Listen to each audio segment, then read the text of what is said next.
So a terrible accident happened on the N1 North Highway in Limpopo when a cross-border bus traveling to Zimbabwe overturned, leaving behind a shocking discovery.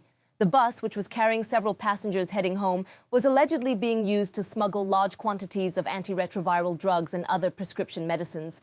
These medicines were allegedly packed in boxes hidden beneath passenger luggage and inside the bus compartments.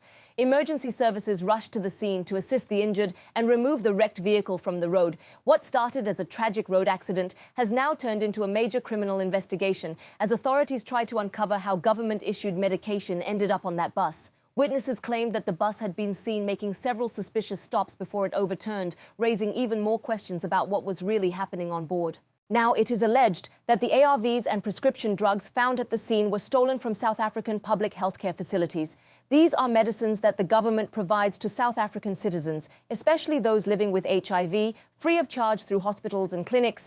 The fact that such medicines were allegedly found on a bus heading to another country has caused outrage and deep concern. According to sources close to the investigation, the drugs may have been collected by individuals working illegally with healthcare employees who smuggle the medicines out of facilities for profit. It is further alleged that some of the passengers on the bus may have been part of this illegal operation. If proven true, this would mean that life-saving medicines meant to help vulnerable South Africans were being stolen and trafficked across the border, putting thousands of lives at risk. So the South African government has since confirmed that the bus involved in the Limpopo accident was allegedly transporting stolen ARVs and other controlled medicines.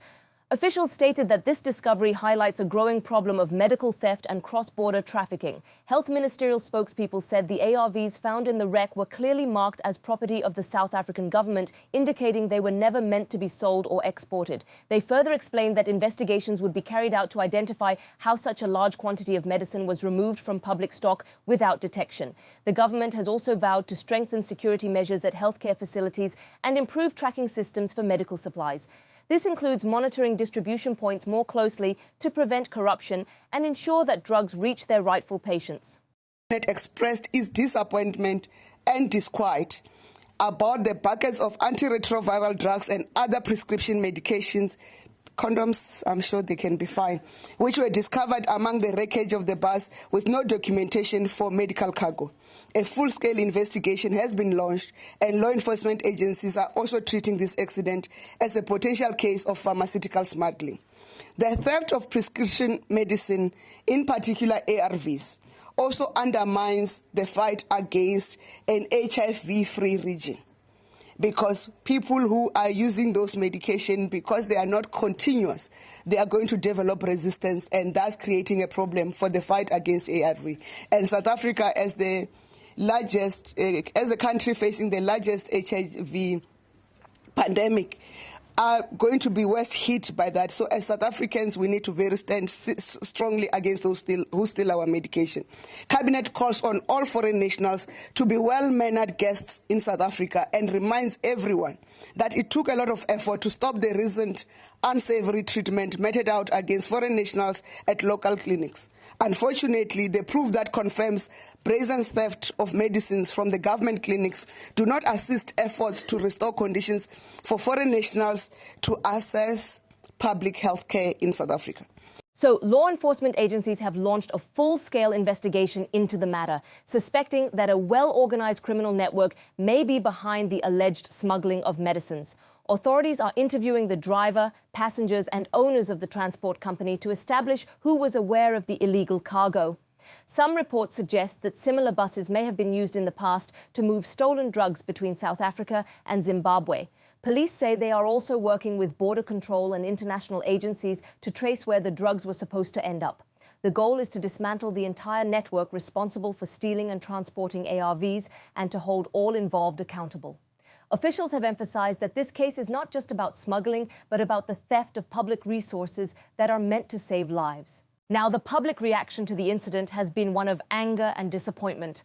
Many South Africans have expressed frustration that much-needed ARVs are allegedly being stolen from hospitals when thousands of patients struggle daily to get their medication.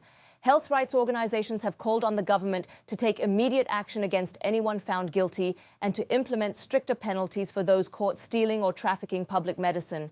Some activists say that this scandal exposes deeper issues of corruption, poor management, and lack of oversight in the healthcare system. The accident, tragic as it was, has also shed light on a serious moral and public health crisis where greed and negligence allegedly allow essential medication to leave the hands of those who need it most. The incident has become a wake-up call for the government to tighten control, restore accountability, and protect public healthcare resources from criminal exploitation. So, as the investigation continues, authorities are working around the clock to uncover the full extent of this alleged drug smuggling network. Police sources have revealed that some of the ARV containers recovered from the crash site had serial numbers that matched stock previously recorded in government hospital inventories. This finding has strengthened suspicions that employees within public health facilities may have played a role in the theft. It is alleged that some corrupt individuals inside the healthcare system might be selling these drugs to smugglers for quick money without caring about the harm caused to patients who depend on these life-saving medicines. The police have also begun questioning several hospital workers and suppliers who may have access to the stolen medication. Forensic experts are going through the recovered packages to trace where each batch came from. Meanwhile, survivors from the bus crash have been speaking out, describing the horrifying moments before the vehicle overturned. Many of them said they had no idea that the bus was allegedly carrying stolen medical supplies.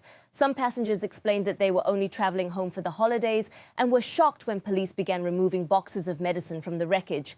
Others alleged that the bus crew appeared nervous and avoided questions when asked about the extra luggage. Investigators believe that some passengers may have been used as cover, unknowingly traveling on a vehicle that was part of an illegal operation.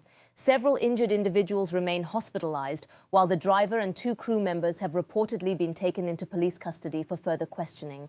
This has deepened public curiosity and outrage as more details about the scandal continue to surface. So the Department of Health has strongly condemned the alleged theft and smuggling of ARVs, calling it a direct attack on South Africa's public healthcare system. Officials emphasize that ARVs are not just ordinary medicine. They are vital to keeping millions of people living with HIV alive and healthy. Losing such medicines to theft and smuggling can cause dangerous shortages in clinics, interrupting treatment for many patients. The department has promised to work closely with law enforcement to ensure that stricter systems are put in place, such as better record keeping, tighter security, and improved tracking of medical stock from the point of delivery to the point of use. Government spokespersons also urged communities to report anyone suspected of selling or transporting government-issued medicine illegally, warning that such actions will not be tolerated.